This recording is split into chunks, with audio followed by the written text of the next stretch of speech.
Right, so welcome everyone.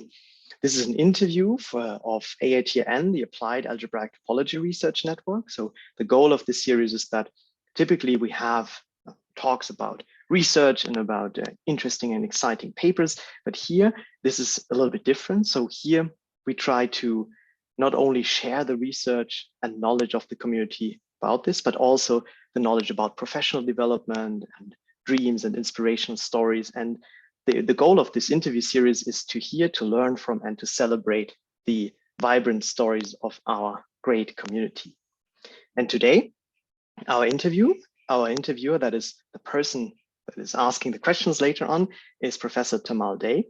Tamal is a professor at the Department of Computer Science of Purdue University. Before joining Purdue, he was at the Ohio State University, where he served as the interim chair of the Computer Science and Engineering Department.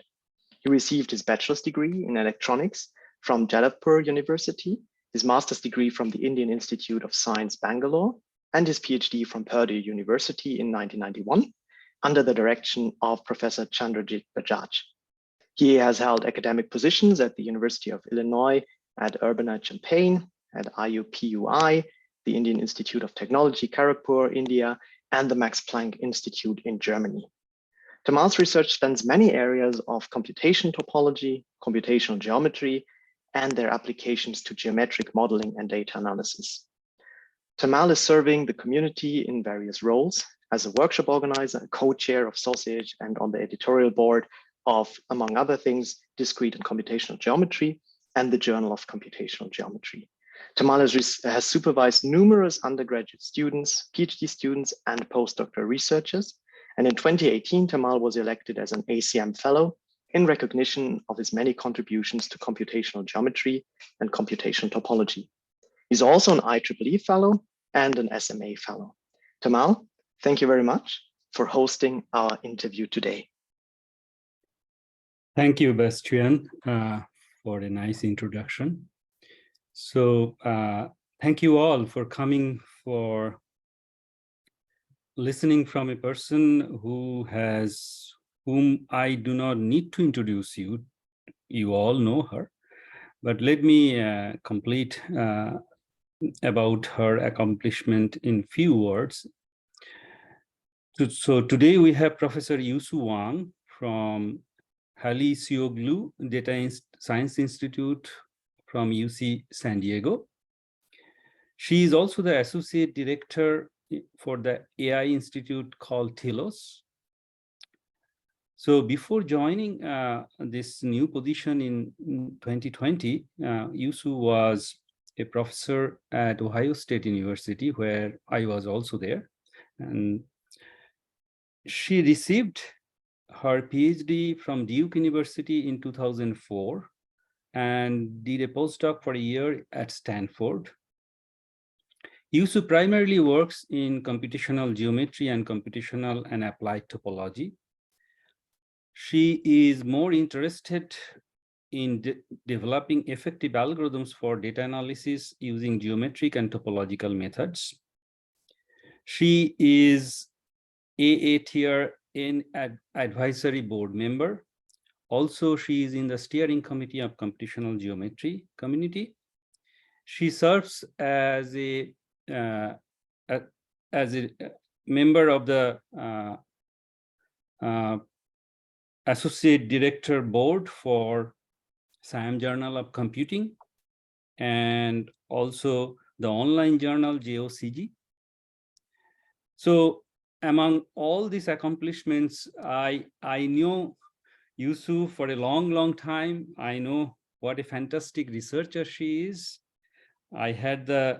I'm very fortunate to have a long collaboration with her. So with this introduction, let me begin with this interview.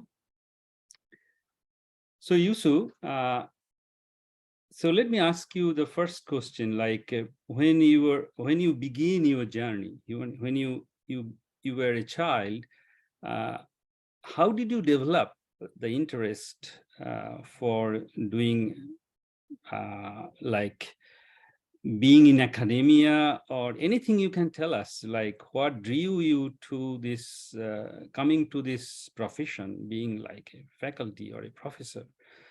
Did you think about it when you were a child, or when you were growing up, or did it come later? Just tell us your journey for being.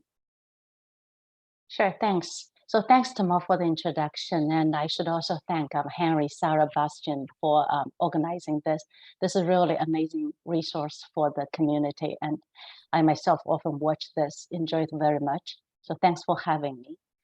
And also thanks, Tamal. And it's actually really, before I start, let me actually say that it's actually, I'm honored to be interviewed by Tamal, who, as I just mentioned, we had a very long collaboration, I think 15 plus years. And we know each other for more than 20 years now. I think I first met Tamal when I was a graduate student. And I think I was giving my first conference talk at SODA. That's when I first met Tamal in Vancouver. I still remember that.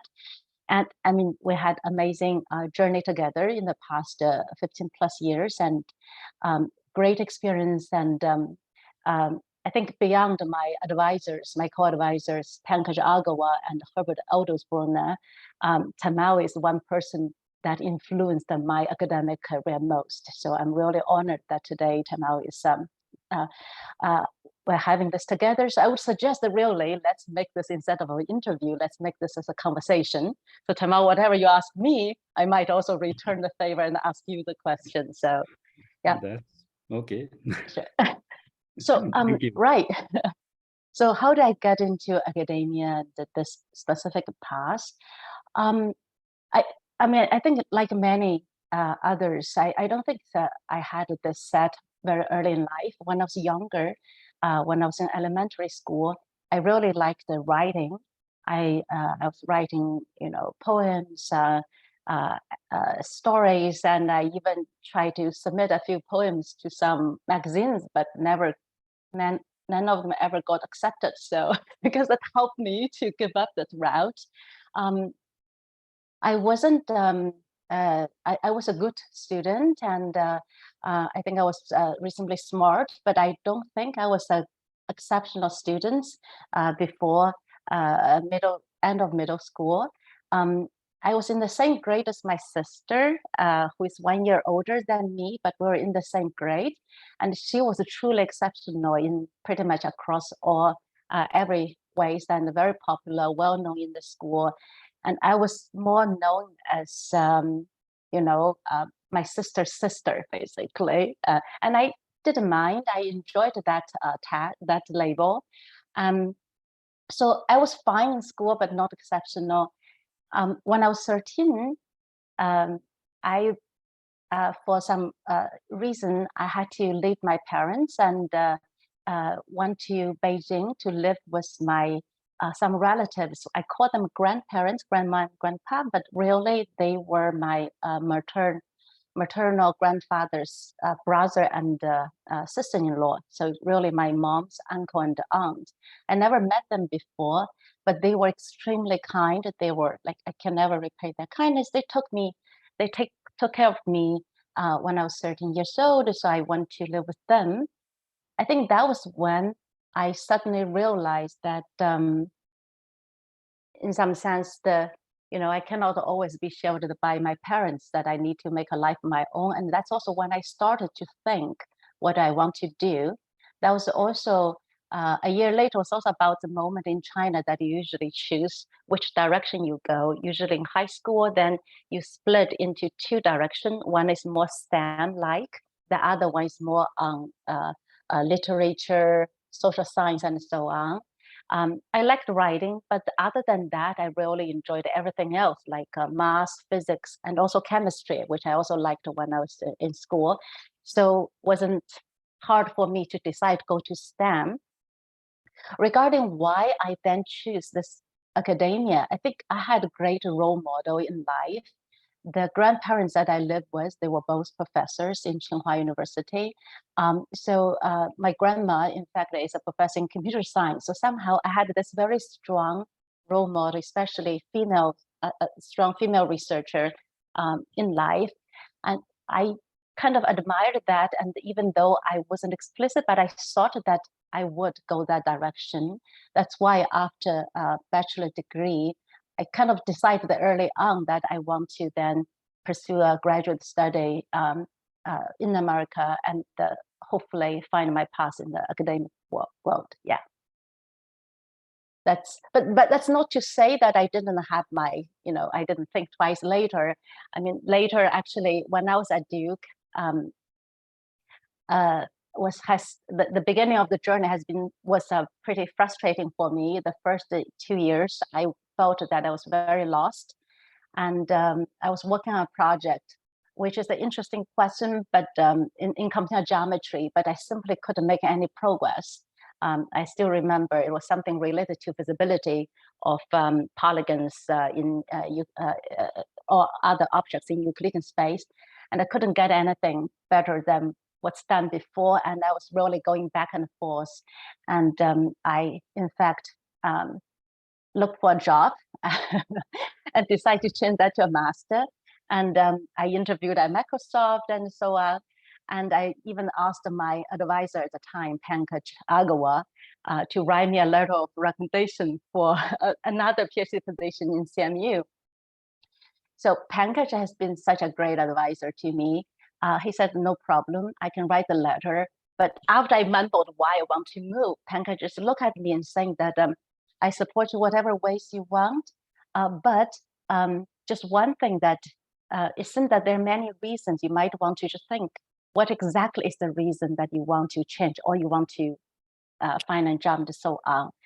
So I was, I took his advice and then I thought about it. I said, is it really I want to change school or work in the company then? And then I realized it was really due to this frustration, and I decided to give it another try. So I didn't leave. I got my master at Duke and stayed with Pankaj, and that turned out to be a great decision that I made. And I thank Pankaj for nudging me into that way. Yeah. Thank you, Yusu. But for you, Tamal, I mean, as I said, I mean, what was your journey? Because I remember you were going to be a doctor, if I remember correctly, right? Yeah. So, well, when I was a child, I always thought I will be a scientist or a writer, like you, probably. So these are the two options, because I could not do anything else. Means I could not sing, I could not dance, I could not do anything, I could not play very good sports. So these are the only options I could survive in life, either be a scientist or a writer, because these two I could. But in science, actually, I was a very good student, always topping in the class, but my biology scores were always better than my math score. So people said, okay, you should be a doctor. So first, after my high school graduation, I tried many things, but I actually got admitted to a medical school. So I spent a couple of months there to be a doctor, but then I realized this is not the field I would enjoy the most. Then ultimately I came to study engineering in electronics. But again, after 4 years of electronics, I realized that's not the field I would like to do. Then I went to master's from Indian Institute of Science, where I studied computer science, and my advisor gave me a thesis project. It was on devising a new algorithm for a computational geometry problem. And that's it. Means I realized that's the thing I enjoy the most, and probably this is what I will do. And that's why after doing that, I came to PhD. And once I came to Purdue, I already knew that this is the career I will follow.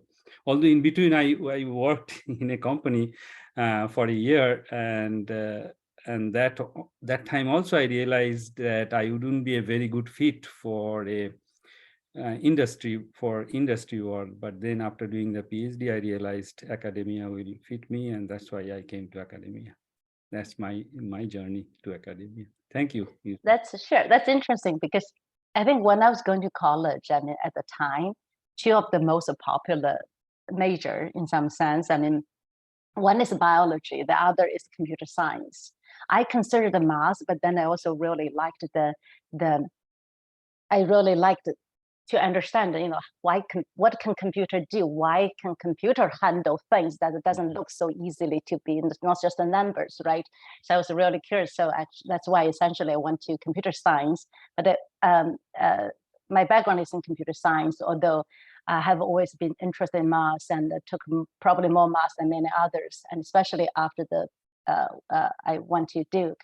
After Herbert came, I took classes from math department in topology and so on.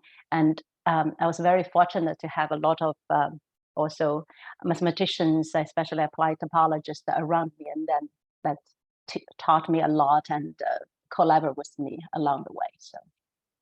So I would guess that is how you came to this field of computational topology and ultimately the topological data analysis. What was your main journey to coming to this particular field of computational topology? Right. So when I was in undergrad, actually, I liked the algorithm. That's one thing that attracted me most, because it's just interesting that it's kind of, you're solving a puzzle, you're saying the same problem. How can I do it faster? What tricks, what ideas can I inject? But then I forgot, for whatever reason, I didn't really want to, focus on purely in algorithm. And then I somehow get involved in this lab in computer graphics. And I really liked it because I always liked the shape. So I thought this is really interesting now to think that you have all these objects, especially geometric objects, and how you algorithmically handle that and process that. So I did my undergrad, spent the last more than a year in the graphics lab. And after coming to Duke, that was kind of natural that I approached the package, because package works in computer geometry. And I finally see this is even a better fit for me, because a computer geometry has more combination of the geometric objects and algorithm ideas, because you're really now looking at the geometric algorithms. While in graphics, there are also a lot of other considerations and so on. So I got attracted to geometric algorithm almost immediately. And started under packages advising. I think then Herbert came while I was maybe I was in first year. I think Herbert came in '99, moving from UIUC to Duke, and then we met each other, and I still remember the first thing actually Herbert gave was nothing related to persistent homology. At the time, the paper is not out yet, but it's not like also not the incremental algorithm to compute Betty number or alpha shape that Herbert is so well known for. I think Herbert gave me this book, the Notebook, by Adams, Colin Adams, and just say that this also have interesting objects and of different flavor. And I read the book. My first moving into computer topology is actually through knots. And then I thought, I haven't studied or didn't know much about the knot theory before that. And I thought this is very interesting, all this invariance and so on. And then I got interested in one of the quantity, because when I was the first 2 years when I was doing my master, well, the failed attempt of PhD that converted to master at the beginning, I learned a lot about arrangements, which is of geometrical objects. And then somehow, when I was reading this notebook and thinking about the rising number, then it was also a time where the rising number of curves has been used to compare protein backbones and so on. Somehow to finally click that I felt that, oh, there might be a new algorithm, more efficient algorithm to compute that. So I kind of merged this geometric background that I had at the time with this more topological quantity. And that's how I first got into computational topology, really. Yeah. Mm-hmm. Great. So how about maybe you can tell us a little bit about how you do your research or your research style, like how do you choose problems? How do you go about solving about it? those kinds of things. Right. So I think I'm naturally attracted by problems which sounds like that there are both geometric. Basically, in general, I'm interested in structure behind data, and I've always so I kind of naturally attracted when I see a problem, whether it's coming from application field or it's just coming from more theoretical aspects. Whenever I hear that it sounds like that there are kind of where I see their complex structure behind, I usually would pause and then spend some time thinking that says that, what is this there? And is it what type of structures that could be used for that? Is there something that I know that could be useful, or is there, or maybe something new that should be developed over there? Okay, so this is usually how I start with this. And because of that one particular object that I have been very interested in for quite a long time, some of the collaboration with you, Tamal, is also along the line, is a graph type of structure, because I somehow see this everywhere. And I see this also in places in which it might not be obvious that it should be modeled as a graph data. So I have been very interested in, whenever I hear something, including a new field that related to that, then I start to spend more time and dig into that to see where I can contribute, what are some of the questions there are. It's not always easy because, so for example, recently, after I started to move a bit more towards data science and data analysis, I mean, and machine learning, I naturally immediately got attracted to graph neural networks simply because that I felt that this is something that had been used for learning and optimization on graphs. That is something that's very much connected to my interest.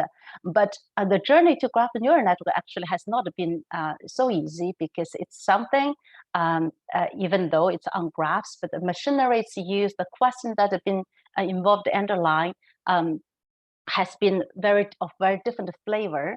However, I'm interested in, as a result, both me and some of my students, and we just keep dabbing at. I have some high-level goal in my mind.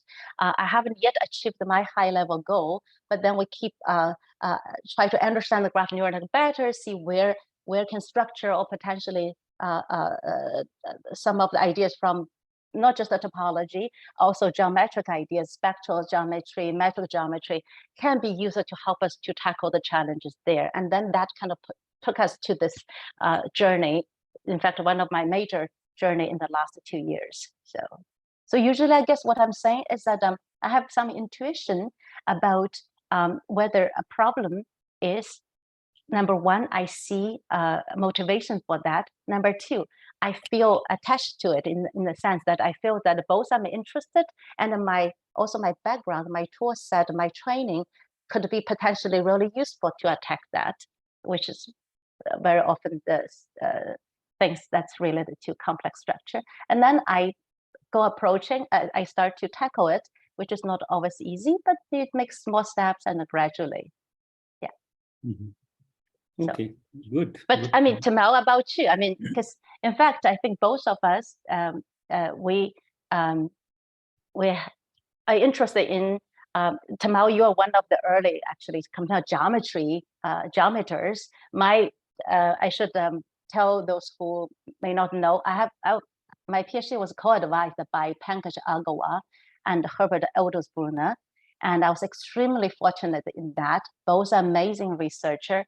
Pankaj and Herbert, those have been major players in computational geometry. And then Herbert, of course, later become a pioneer in computational applied topology. So I have these two sides in me, this interest in geometric objects and geometric algorithm, and also using topological, which reflect a different flavor, the essential structure. But the same, I think, is for Tamal. Tamal, you have been in computer geometry much longer than I do. All this Delaunay triangulation, Borneo diagram, meshing. And so, I mean, how about you? I mean, so, okay, so since you asked, means, yeah, it goes back a long time, actually. In computational geometry, Actually, I joined as a postdoc after my PhD, Herbert, for a year at UIUC. And Herbert was working on that time with a group of students, very good, excellent group of students, actually, and working on alpha shapes. And he developed this incremental Betti number, that algorithm. The year I was there means I know the steps they were working through. And Herbert actually told me, Tamal, why don't we start reading Munkres just to know more about topology? Because we didn't have the math background of topology. So we started reading together. Every week we'll meet, Herbert, myself, Delfinado, and there was an Nimisha. So we'll get together and we'll read through the Munkres book. That was an interesting journey, actually. And when actually I'm indebted to Herbert that way, because he introduced me to computational topology, and that's how I got interested into it. Also, like you, Yusu, I also started with computational geometry, and I have been working there for some time. But then once in 91, 92, when I got interested, and actually, a couple of us in computational geometry started working on these topological problems way before all this persistence and all these things happened. We were already publishing very novice paper, maybe some by today's standard, but we started saying that topology is important other than geometry, and we started writing papers in middle 90s, actually. Mhm. A couple of us. Right. I remember there was some survey. I don't know whether survey paper or white paper on computer topology in late 90s, probably by a group of computer geometers. I mean, Herbert and you are both there, I think. Right. So actually, since you mentioned, so Herbert, myself and Sumanta, we got together and we said, okay, maybe we should write one survey paper on computational topology. It was pre-persistence. So right. let me, actually, I thought if I have it, okay, this is the paper actually. It was published in 1999 before persistence, and it was written in 1998. So where we argued that why should there be this field called computational topology? And basically, if you read through this paper, you'll see we put some applications and we argued that, okay, topology is important and all those things. And then actually, in 2000 was a very interesting year, actually, because there many things happened. Herbert and Jamorodi and Lecher, they got the persistence algorithm. And then there was a parallelly another thing was happening, which is important in my opinion. Nina Amenta and Marshall Byrne and David Epstein, they got this reconstruction algorithm, which is provable for the first time from point cloud data, which came through, and there was surface reconstruction. Then I joined in. I also had another algorithm called Kokon. So then John Daniel and Vaishona from India also had a group. So this thing together with the persistence, now they needed to be meshed together, where Fred Shajal and Steve Udo came in and they put together. This is the germination of what is called today interleaving distance, for example. All have the root in the problem of reconstruction and mesh generation, actually. So, and then of course, Gunnar came in 2000 around that time, and they put this entire persistence into a framework of algebraic framework, and then the field ultimately, where it is. And when I came to ASU, Yusu joined in 2005, right? Yeah. And then immediately it was a natural match, and we started collaborating a lot on this interesting geometric and topological problem, because we both have the very similar interests, like algorithms and geometry and topology. So it was a very natural collaboration. So Yusu, let me ask on this front and in OSU. So you have worked for 15 years in OSU before moving in 2020 to UCSD. Tell us a little bit about your research or your time at Ohio State University, because that really spans quite a significant amount of time of your career. Definitely. And only good things to say about my time at OSU, because this is also, in some sense, the period of time in my career that shaped where, you know, this is the majority of my research career so far. Of course, I look forward many more years down the road. So actually, let me first say that one reason I joined the OSU is really because at the time you were there, and also Rafe. So I applied for the position, as you know, that actually in 2004, the year I was graduating, and I thought that I'm going to first do a postdoc, and then after postdoc look for a faculty position, because I know I want to stay in academia and I wanted to first do a postdoc. But then I thought that maybe I would try a couple of places as well while looking for a postdoc.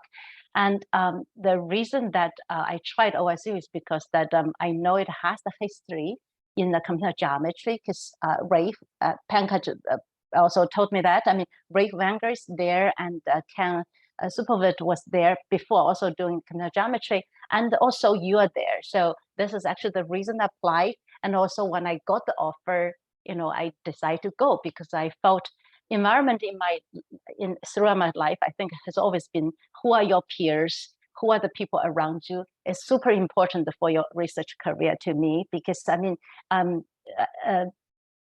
for example, our collaboration at OSU, and then I went to OSU, and almost immediately we started to chat, and I felt that this is just such a nourishing environment. It's also that we have similar ways of thinking of the problems, but beyond that, it's not just the research more fun when we collaborate. It's also that it pushed me actually to move forward much faster than a way that probably I would have done myself. Okay, because I mean, sometimes talking to you stimulated me in some way, and I go back and then learn certain aspects, and you know, it's just like I don't know how you feel about this, but for me, I felt that I developed much faster that way. So the OSU 15 years has been truly great.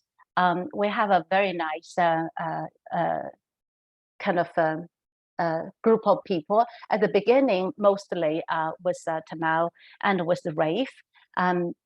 Then later, we started to also make more connections with people in the math department.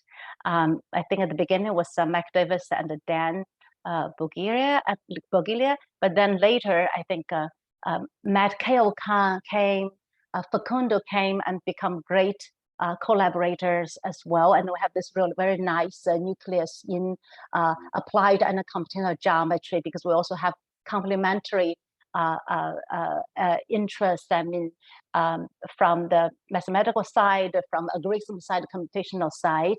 So that's yeah, has been very fruitful years for me, for sure. Mm-hmm. Yeah.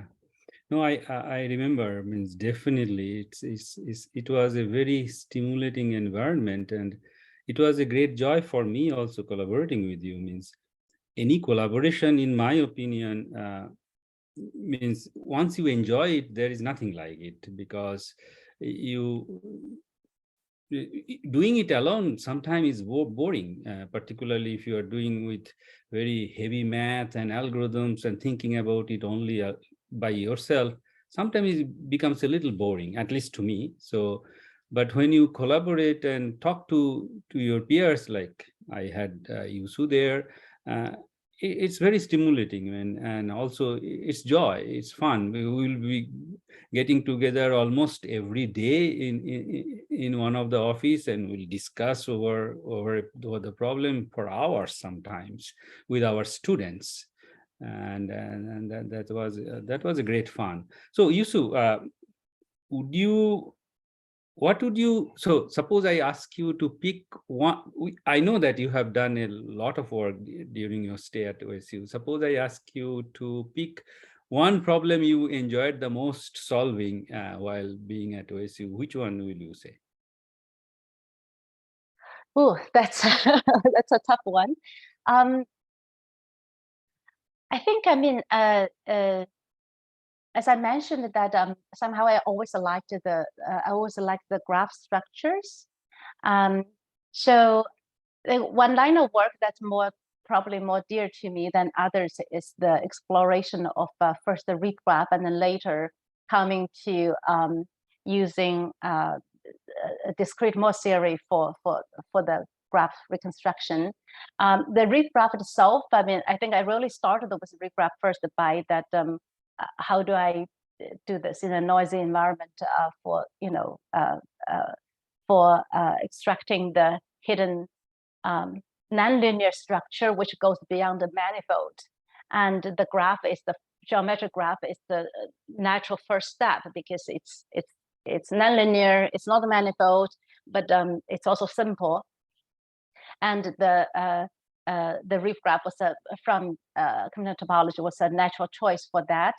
And then once you start to think about the question, it becomes that how can you do this robustly and from discrete data? I think this is kind of one core question from the computational aspect that mathematics and applied mathematics offer sometimes very beautiful structures. But in practice, you have data in discrete sense, very often very noisy. Then how do you even recover if the structure can be used for data analysis? How do you even recover it faithfully, approximated with guarantees from the discrete input under noise? And I think that's one of the questions that then we started to discuss. And approaching that also involves looking at the mathematical structure of the reef graph, of course, and that's how we later did this approximation, I think, and persistent of the reef graph, I think. And we are interested in applying it. That's also, we then developed this reef-based algorithm for extracting tunnel and handle loops, which I believe you already had some work in that direction. Earlier work with Jensen and some other students of yours. But I think with the reef graph view, now we had together with Feng Tao is a great student, we had a new way to, Feng Tao kind of led in that direction, using reef graph had a new way to identify the tunnel and the handle loop in a much more clean manner. I think this shows the power of that. When you find the right structure, the problem that you're looking at can be much cleaner and simpler. So I think this handle and tunnel loop reflects that. And then later, when the data become very noisy, I realized in Percolate that reef graph is not always the right choice, especially for high dimensional case. That's how then we moved on. We kind of moved to using the discrete Morse-based structure, which, so I mean, I guess both of this also show one of my, you asked a question earlier about my style. I think both of this reef graph and discrete Morse also shows this, I have some intuition, and this intuition always coming from that there's some problem that I want to find out what is the right object used to handle that, to tackle that, either the reef graph or discrete Morse theory. And then I may even first produce some paper on the applied side using those structures to show that they're really useful. But then once they show promise, then the question becomes how can you do better? How can you provide justification, theoretical justification? And how can you understand the structure, the deeper structure better? And then there would be then follow-up paper, both on the algorithm side and potentially in the mathematical structure side. So I think both the reef graph work and the discrete Morse kind of reflect that. Reef graph, I first had some neural rips paper in reconstruction. And then after that, we had a series paper. I had a paper on simplification, and then we had a series paper on approximation and so on.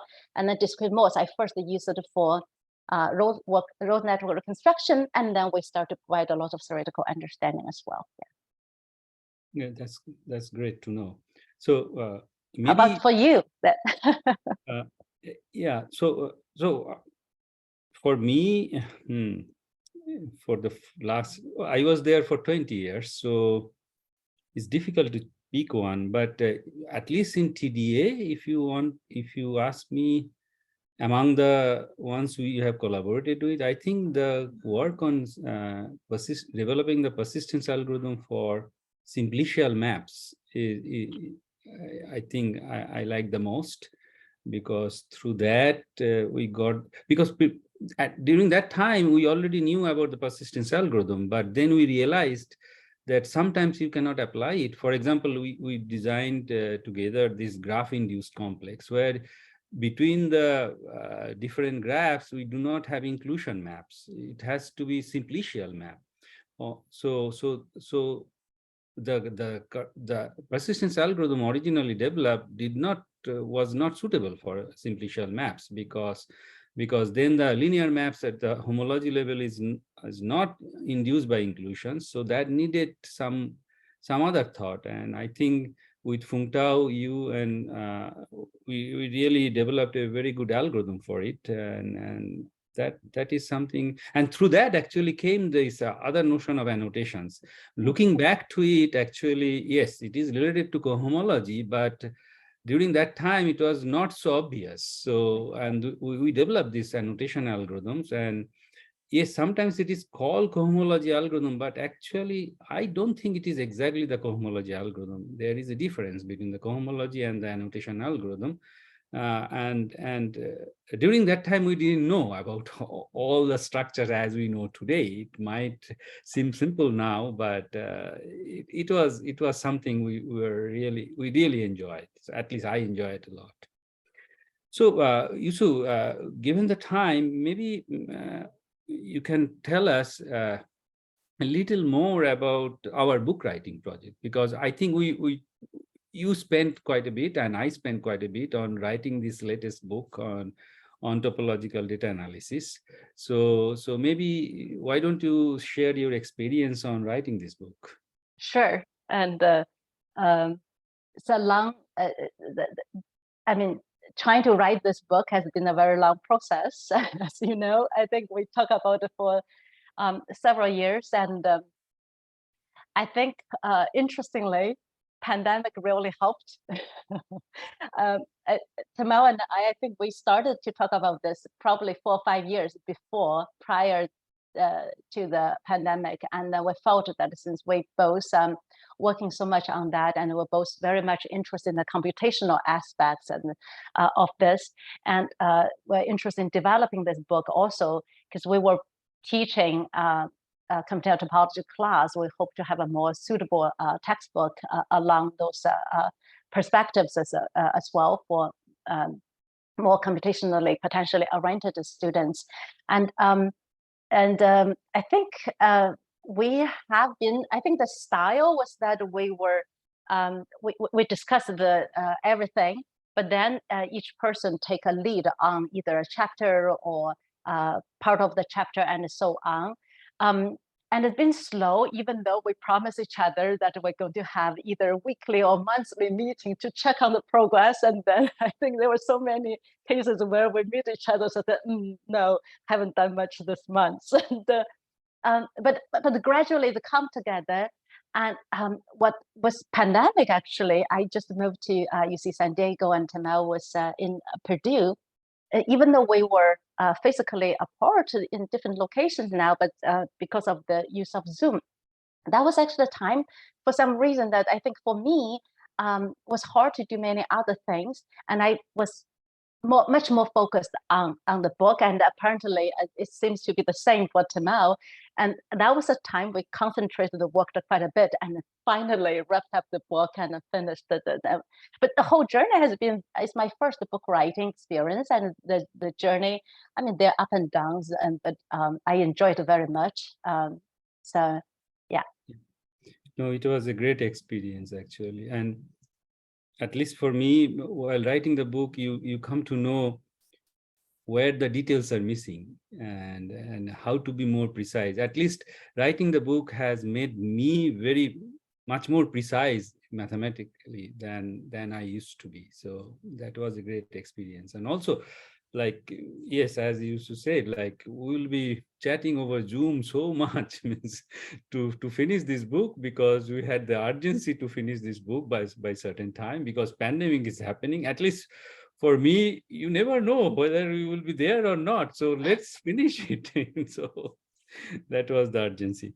Okay, great. So Yusu, maybe you can tell us a little bit about how do you balance the work and life, like always there is a tussle between the two, and I would like to know, and maybe from audience, how do you really manage doing such great research and while doing all the other works necessary for day-to-day life? Yeah. So I'm not sure that I'm best with time management and balancing, and also I think I'm learning, I'm adjusting constantly. Through life, I mean, since the beginning till now, and I would imagine that 10 years later, you will ask me, I probably have some different answers as well. So I'm learning and adjusting to find the best way to manage my time and balance life and home, work, research, and everything. I guess maybe one thing that I realize is that of course, we all know that given nowadays, we all tend to be very busy, and one should always try have priorities and do the important thing most. But what I learned is that just doing that is not enough, because there simply seems to be so many things that's all high priority, that's all important, and even just say the finished things that we consider to be important become not manageable. At least the one thing that I gradually learned through painful experience is that to accept that I cannot do everything, and to also accept that I cannot do things sometimes, certain things that I know that I can do better given more time, but I simply don't have that time, and accept it. I think that actually take time to accept it, because we tend to, I don't know about others, everyone has different character, but for me, if I know there would be certain things I know that if you give me a bit more time, if I work a bit harder, then I can do better. Okay, but then we sometimes couldn't do that, and I learned to accept that, and always try to, within the reasonable time and commitment, and do what I can best. And so this helps a lot, because I used to at least for me personally, I felt that a lot of the stress came from that knowing I could do better, and I really want to do better, but just there's so many things become so overwhelming, not being able to. So I gradually start to just set up the goal, and if I did that, then I stopped there, even though maybe I could push harder. The reason is because once you start pushing, you don't know where's the stop, and then you just keep pushing, and then so that helped a lot. Actually, we were talking about this earlier. I think having children, having family also helped quite a bit. I mean, it's a family. It's by no means. I mean, it's really a joy. I mean, it's actually not a burden at all. I thought for me myself, I mean, it forced me when I go home. I forget about work and spend time with the kids when with a family, and take my mind off the work, at least for those few hours. Okay, so when I work, I'm focused, but when I go home, then I also try to just value the time that I have with family.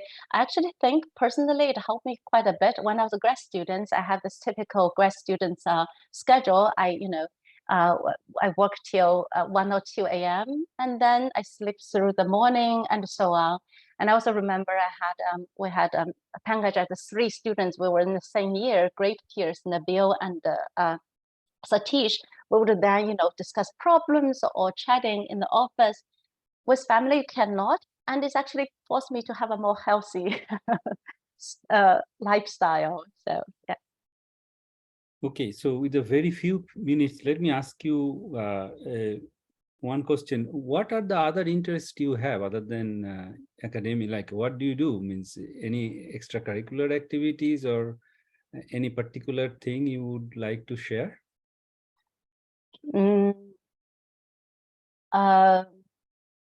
As I mentioned earlier, I think before I really liked the writing since childhood, and I used to also write for myself and sometimes for friends quite a bit.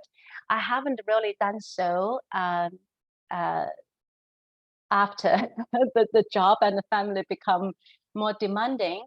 But I still read a lot. I mean, I used to read all kinds of novels, particularly like science fiction. Nowadays, somehow, I probably read those less. But I like a biography and autobiography, especially with the Audible nowadays. It's so convenient also to listen to all these books. So I still like writing, like reading, and I can envision myself that one day after the research career, when I have more time, that I probably go back to writing. I don't know. I'm pretty boring other than that. I mean, you can see me taking family during the week on hikes. We tend to, for a while, we take a walk every night. It's a family walk and so on. So not sure I have anything that's already that's worth mentioning. That's already a lot. Okay, so maybe we wrap up now with my last question to you. What do you think about the future of our field, computational topology and data analysis? So what do you think about the future? Right. So computational applied topology has grown tremendously. And I was very fortunate and privileged to, since I started to work with Herbert in, I think, 2000. So in some sense that I was really fortunate to have been there with, at least from the computational topology side. I mean, probably less so for the applied topology mathematical side, but I was very fortunate to kind of grow together with the fields. So that's why this field has always been extremely dear to me, because I felt that I grew together with it. And it's the scale, the breadth is much more than before. And moving forward, I mean, it's right now it's reached to this very healthy state. I mean, so great to see that. Now, for the future, I can only say from my perspective, given that I'm interested in more on the computational aspect and as well as the data analysis side, I'm really excited about using TDA, and maybe not just the topological ideas. I think, I mean, geometry, topology, in my mind, they're all together. They're the two sides of the same coin. They're looking at a different aspect of shape. But to me, that integrating the geometric ideas and topological ideas, and also algorithmic ideas for data science, to enhance machine learning, to develop new ways to uncover structure. To me, this is really exciting.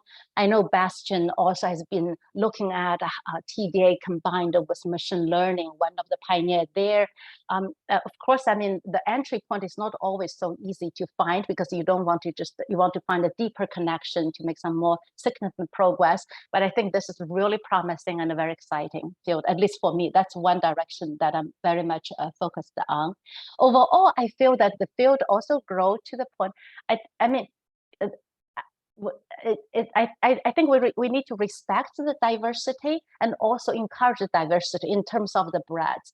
I think that we need a spectrum of people from all around. We need people that, very much focus on the mathematical structure and in one end of the spectrum, and the people who are applying it. And we need everybody along the entire spectrum across the way to make that bridge happening, to make that connection. So, and this diversity would be extremely important to the health of the field. And we have very broad expertise in people working on the field. Some focus more on the statistical type of questions with TDA, some more on computational, some more on the mathematical structures, and so on. Yeah. I hope that addressed the question. Thank you, Yusu. Yes, with that Thank note, you, Tamal. With that note that the field would really benefit from bridging across. Let's finish the interview here. It was a great honor for me to interview Yusu Wang here. So let's give the mic to Sarah now. That's right. Yes. So we have some questions. Thank you, Yusu. we have some questions from the audience. So the first question is actually for both of you, namely, how do you approach advising students, PhD and masters? Yusu, go first. Sure. I think based on my own experience and also what I see, I mean, I think there's no one size fits all. Okay. And also, I think as I become more senior, my advising style also changes a little bit. But in general, I think, let me first talk about PhD students. My experience with master students has been a little less than the PhD students. So let me first talk about the PhD students. To me, what as the year grows, I realized one thing. Probably one of the things I can really provide to students is, in fact, in some sense, be the sounding board for them. So when they have an idea, when they have some source of to discuss, and also help to, because we have more experience, more background, to help to nudge them in a direction which maybe they haven't thought about, or maybe it's more importantly, it could be. I think what happens is that PhD journey is not easy, and very often we get stuck with some direction.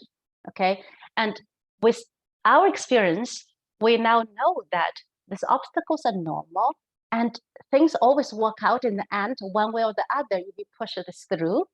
Okay, but for many junior researcher like PhD students, they may not have that confidence. They may not have that experience to see that, okay, now it's hard, but something will work out.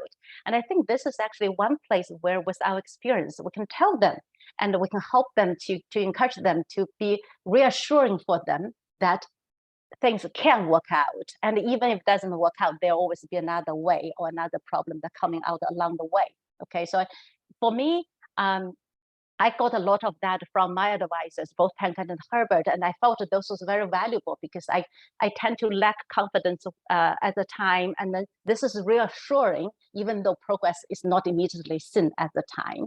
Okay, I think another thing that that's useful is that I mentioned earlier, I always felt that the peer environment is very important.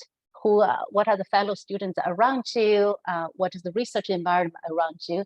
And I hope to establish this group environment that is stimulating, that encouraging the intellectual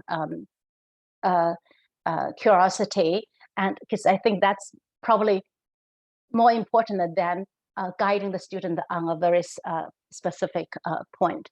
But that said, I think there's no one size fits all. With my students, I often, since myself, the interest is a bit broad, I often tend to first work with the student for a bit and see where their interest might lie in, and then basically adapt the strategy and adapt the type of problem. Some of them more mathematical oriented, some of them might be more algorithm oriented. Then I would change the especially the first problem that I give them. Okay. The usual thing I hope to achieve is that the first problem tend to be a bit easy, even if it's incremental, but I think it's important that they solve something so that then they have confidence that they can obtain results, and then later encourage them to think big and not working on incremental things. But at the beginning, I think, especially when they start, working on incremental problem is perfectly fine, because that really helps them to build a lot of the both confidence and other knowledge, collect background along the way. Tamal? So you have said it all. So I also very much do the same thing. Only one thing I say that to the students, that there is no quick fix. Be patient and be thorough and be genuine. These are the things I tell them continuously. You cannot doing a PhD is not something you can just bypass something and just do it in a very short time. There is no quick fix. If something doesn't work, you still learn, and it will probably help for the next problem. So that's what I try to motivate them as much as I can. Some listen, some don't. So. Okay, great. So then let's move on to the next question for Yusu. What advice would you give the younger versions of yourself if you had a time machine? Or what advice would you give to young scientists now? In fact, when Tamal was saying that, I was just thinking that I think be patient. That is one important thing. I think when we were young, we tend to think that we have to do.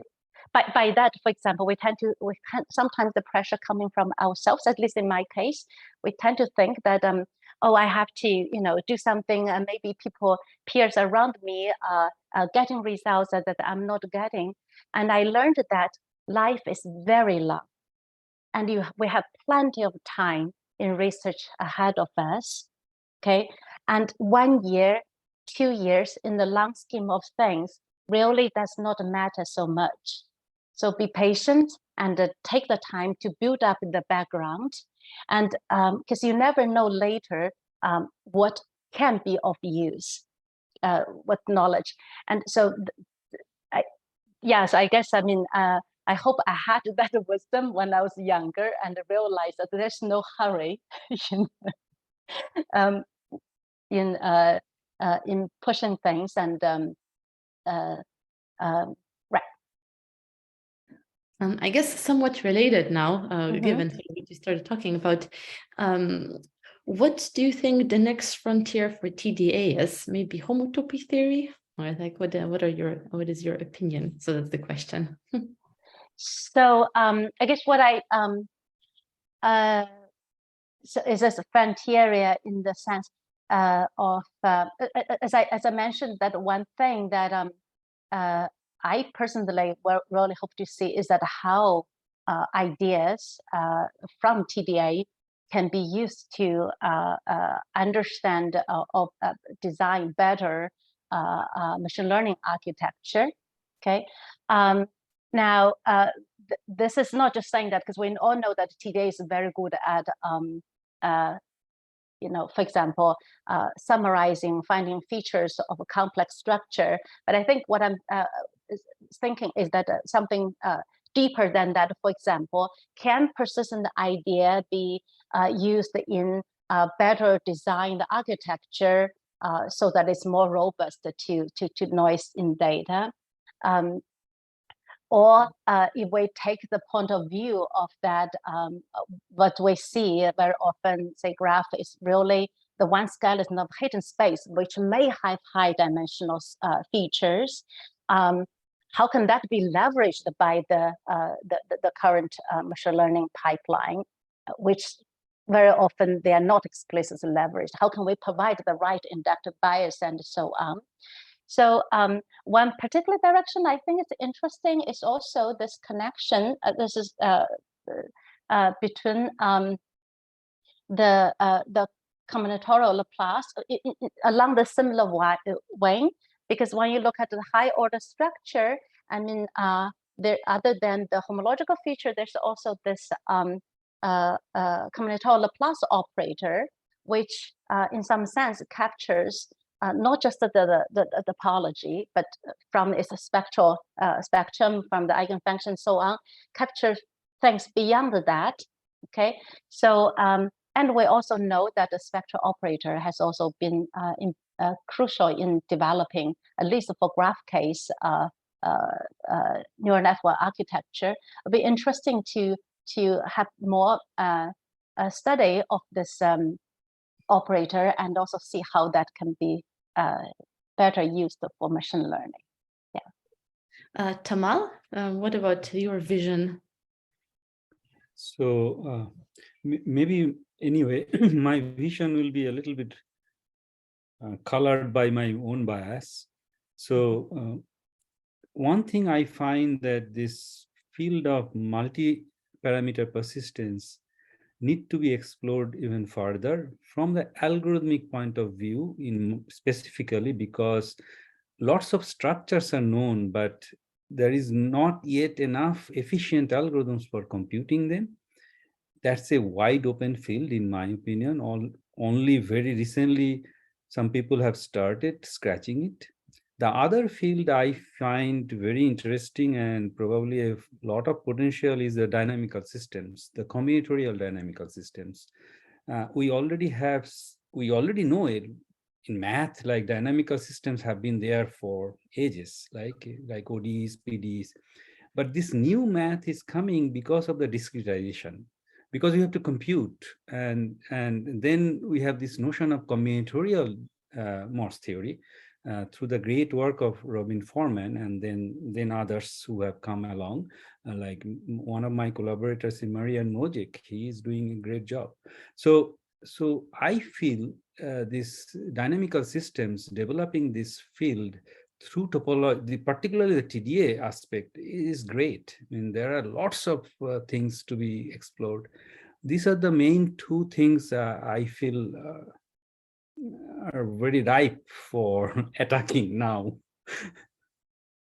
Okay, great. And then for Yusu, you've been very involved in Vincom Top, for example. Do you have any, and AWM, do you have any reflections on these experiences? Sure. Yeah. So in fact, I think I'm very lucky in that sense. I think I was very fortunate actually to work with, through my career, work with a range of amazing junior or not so junior or senior women researcher.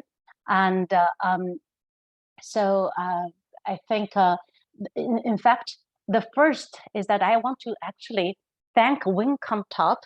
I mean, I think initiated by a few people, Laurie Dickmeyer included, to establish this for this platform. Okay, because I mean, one might think that I'm the slightly more senior one there, and that my role is to potentially to mentor the young one. In fact, I appreciate the platform very much because I mean, I think it actually gives me a great opportunity to connect with other women researcher. Okay, so I think through that, through one of this first workshop on women in computer topology, I get to, you know, I worked with 6 amazing women researcher, and in general, this even for me, this give me a very much sense of a community. Okay. So in general, I think through my life, I have been very lucky because I told a few people before, prior to coming to the US, I haven't thought so much about you know, the diversity issue and whether the challenges that many women researchers faced. Part of the reason is because I have one sister in the family. My father has been very encouraging from childhood, always saying that, you know, our daughter is just as good as any son. And then I had a very strong role model, women role model in my life throughout, okay, including my grandma, as mentioned earlier. And then after I came to this country and after become more, start to think about such issues, and I realized how lucky, how serious, how privileged that I have been. And I think that through that experience, I realized that even just to be there for others, even just for any of you sit there, you don't have to say, I have to achieve something, but just being there, okay? Just being there, be yourself, and no matter your achievement, big or small, it's always amazing positive examples for others, for someone out there to help them, to encourage them along the way as well, okay? So this is one, I think this is why this Vincom is so important, because it kind of make others aware of this amazing communities out there, and for hopefully for those junior ones that pursuing a research career, you see that you're not alone. There are many other positive examples ahead of you. Okay, so with that, I'm gonna let Bastian say the last few words. So thanks to both of you. Thank you. Well, so thank you very much from my side. Thank you very much, Tamal. Thank you very much, Yusu, for being really, really interesting and really, really entertaining. I took a lot of inspiration from this. It was a pleasure listening in. And also, of course, thank you to all the audience for joining today and for the many great questions. I'm going to stop the recording now, and then we can go to the informal portion of the video. Thanks.